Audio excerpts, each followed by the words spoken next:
Hai, salam sejahtera semua. Kita teruskan dengan topik yang keempat, iaitu unsur dalam kumpulan satu. Nama lain kumpulan satu adalah logam alkali.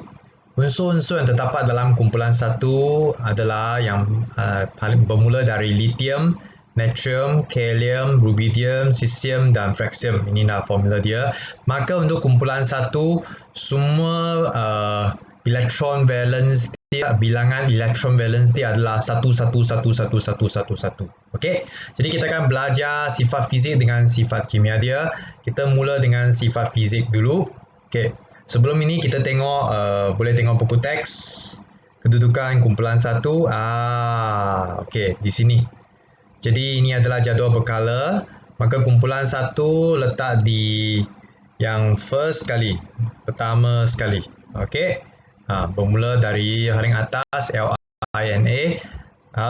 Ini kita panggil menuruni kumpulan satu. Menuruni kumpulan satu. Okey, ini adalah beberapa unsur dalam kumpulan satu dan kegunaan dia. Contohnya lithium digunakan dalam bateri. Okey. Wap natrium dan baja mengandungi kalium. Okey, baik. Okey, kita teruskan dengan dua sifat fizik dia. Ini senang, belajar baca, hafal je, iaitu logam yang lembut. Dia logam yang lembut. Nanti pergi sekolah boleh tengok macam mana kita potong logam itu. Dia sangat lembut dan mempunyai permukaan yang berwarna kelabu, yang shining, yang berkilat. Okey, logam ini dia boleh mengalir elektrik dan ketumpatan rendah, dan dia mempunyai takaran lembut dan takaran yang rendah berbanding dengan logam yang lain. Dan apabila menuruni dia semakin berkurang. Jadi makin menuruni kumpulan, dia semakin lembut, makin senang untuk dipotong nanti ya. Kita buat eksperimen, kita akan tahu. Okey, baik. Untuk sifat fizik dia, sifat kimia dia, dia adalah logam yang reaktif, logam yang sangat bahaya. Jadi logam ini kita tak boleh pegang dengan tangan. Dan dia mesti simpan dalam satu botol. Dalam botol itu mengandungi minyak parafin. Tujuan dia disimpan dalam minyak supaya dia kena air, tak bertindak balas. Okey. Baik, unsur-unsur dalam kumpulan satu mempunyai sifat kimia yang sama, yang serupa, kerana semua atom mempunyai satu elektron valence. Okey, dan untuk mencapai susunan elektron oktet ataupun susunan elektron tuplet yang stabil. Maka kita tahu bahawa semua mengandungi satu. Jadi dia akan menderma satu elektron. Akhirnya dia akan jadi 2 ataupun 28. Okey, sebagai contoh di sini 21. Jadi dia akan melepaskan satu, menderma satu. Akhirnya dia akan jadi 2, maka kita kata dia adalah susunan elektron tuplet yang stabil. Okey, yang semua ini dia buang 1, cuma yang lain dia akan menjadi 8. Jadi susunan elektron oktet. Okey, dan ini penting. Apabila menuruni kumpulan satu, kereaktifan dia semakin bertambah. Maksudnya dia semakin reaktif apabila menuruni kumpulan satu. Apa sebab? Penerangan ini sangat penting. Okey, pertama, kita cerita tentang saiz atom bertambah. Kedua, kita cerita tentang jarak dia antara nukleus dengan elektron semakin jauh. Okey. Dan lepas itu kita cerita tentang daya tarikan. Akhirnya, ayat terakhir mungkin susah sikit. Akhirnya, kita kata atom itu lebih mudah melepaskan satu elektron. Okey, jadi kita tengok video dulu untuk menjelaskan. Sebenarnya dia ada 3 sifat kimia, ada 3 tindak balas kimia. Okey, pertama dengan air, kedua dengan oksigen dan ketiga dengan gas klorin. Okey, kita tengok video dulu yang tindak balas dia bertindak balas dengan air, dan kita tengok video bagaimana menunjukkan kereaktifan dia semakin bertambah apabila menuruni kumpulan satu. Okey, mula-mula kita pakai sarung tangan dulu. Kita akan cikgu akan potong lithium, natrium dengan kalium kepada saiz yang hampir sama. Okey, cikgu akan potong lah. gunakan penyepit dengan pisau. Okey, lepas itu kita akan masukkan dia ke dalam air. Okey, ini YouTube. Jadi mula-mula masuk ke dalam guna lithium dulu.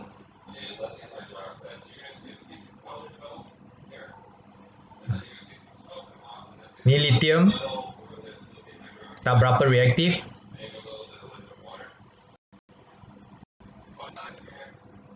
Okey, tak berapa reaktif.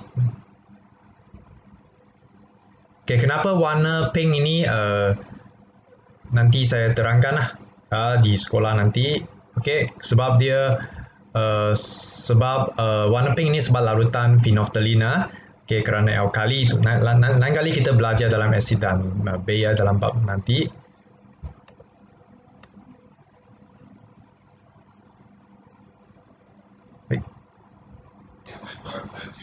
Okey, sekali lagi lithium.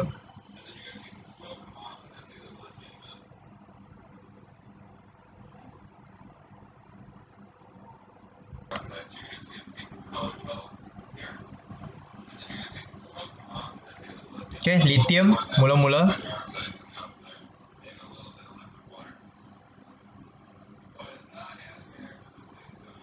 Tak berapa reaktif.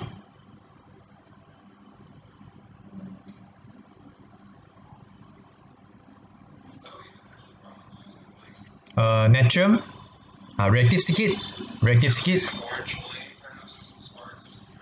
Kita akan buat ini dalam sekolah nanti ya. Setiap tahun cikgu pun buat dalam sekolah. Kita ada 3 ini. Lithium, natrium, kalium kita ada. Lithium, natrium. Yang lagi bawah, kalium, potassium.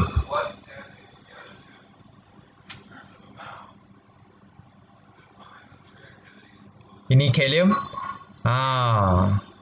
Jadi itu yang kita kata kalium dia sangat reaktif. Okey, jadi belajar boleh faham. Bila lithium tak berapa reaktif, natrium reaktif sikit. Kalium paling reaktif, dia macam ada letup. Kita nanti kalau free kita buat di dalam kelas nanti. Okey, penerangan dia ada 4 ini. Belajar boleh baca nota. Saya terangkan sekali lagi guna gambar di bawah di dalam buku teks. Ini eksperimen dia, nanti saya sediakan kertas eksperimen untuk setiap pelajar. Okey, baik, sekejap. Okey, kita terangkan dengan 4 ayat. Pertama, kita tengok bulatan dia, kita nampak saiz dia. Okey, pertama kita kata saiz atom ini semakin besar, betul. Bila saiz dia semakin besar, maka jarak antara, kita tengok saiz yang besar dulu.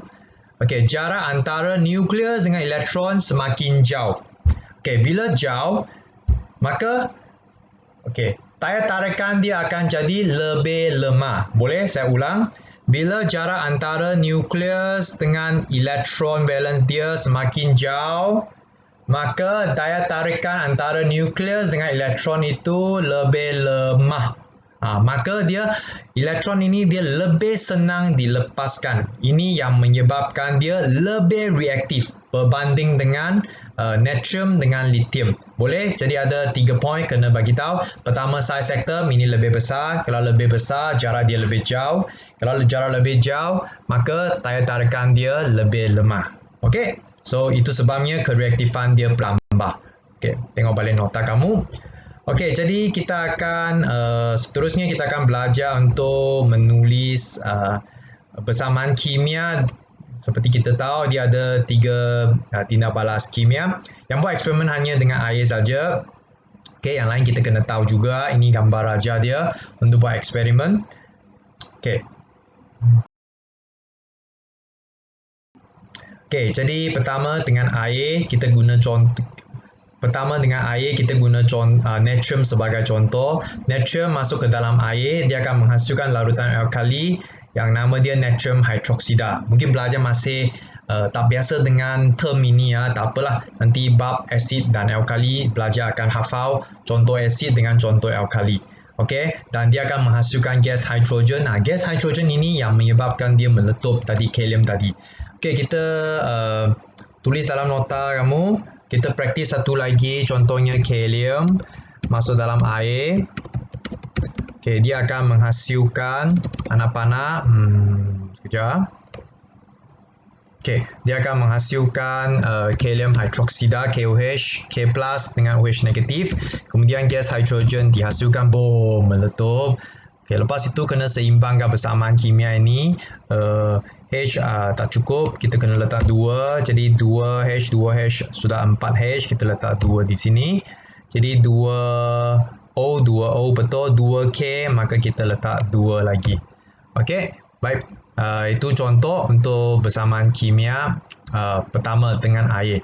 Okey, yang seterusnya dengan oksigen, kita guna natrium sebagai contoh juga. Natrium campur dengan oksigen menjadi natrium oksida. Pepejal ini adalah berwarna putih. Dan natrium oksida ini kalau kita tambah dengan air, dia akan menghasilkan natrium hidroksida juga, iaitu bersifat alkali juga. Jadi kadang-kadang kita uji dengan kertas limes merah, dia akan tukar kepada biru. Ataupun macam video tadi, kita boleh uji dengan larutan phenolphthalein, dia akan menjadi warna pink.